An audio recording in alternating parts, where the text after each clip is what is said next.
ഇപ്പൊ അമ്മമാരുടെ സ്നേഹം എന്താ പറഞ്ഞത്, നമ്മള് ഇപ്പൊ മുലകുടി നിർത്താൻ എന്ത് ചെയ്യും എന്ന് ചോദിക്കുമ്പോൾ കുട്ടിക്ക് ജ്ഞാനം പറഞ്ഞ് പകർന്ന് പകർന്ന് കൊടുക്കുമ്പോൾ മുലകുടി നിർത്തും.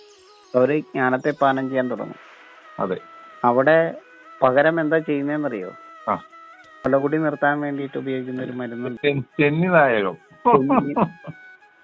അതായത് ഈ കുട്ടിയെ ആ അമ്മയിൽ നിന്നും അകറ്റാനായിട്ട് ചെന്നിനായക പ്രയോഗം ചെയ്യും. അപ്പൊ സ്വന്തം അമ്മയിൽ നിന്ന് പോലും വെറുത്തകന്നു പോകുവാനായിട്ടത് കാരണമാകും. അതെ. കുട്ടിയുടെ ഓർമ്മയിൽ അമ്മ എന്ന് പറയുമ്പോൾ ചെന്നിനായകം പോലെ കഴിക്കുന്ന എന്തോ ഒരു ആൾ, ആ ഒരു രീതിയിലേക്ക് കുട്ടിക്ക് അറപ്പുളവാക്കുന്ന വെറുപ്പുളവാക്കുന്ന ഒരു രൂപമായിട്ട് അമ്മ മാറും. ആ മാതൃത്വത്തിന്റെ അമൃതം നുണയുന്ന ആ കുട്ടിയുടെ സ്വഭാവം അമ്മ എന്ന ഓർമ്മ ചെന്നിനായകം പോലെ കയ്പുള്ള ഒരു ചിന്തയായിട്ട് മാറും.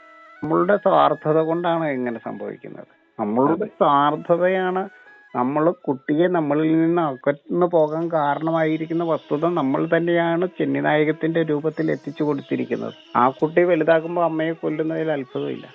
കാരണം ആ കുട്ടിയുടെ ഓർമ്മകളിൽ എപ്പോഴും ചെന്നിനായകത്തിന്റെ സ്മെല്ലാണ് അമ്മയ്ക്ക്. അതെ. ഇപ്പോ ഇതേ രീതിയിലാണ് നമ്മൾ എളുപ്പ മാർഗങ്ങൾ കണ്ടെത്തുന്നത്.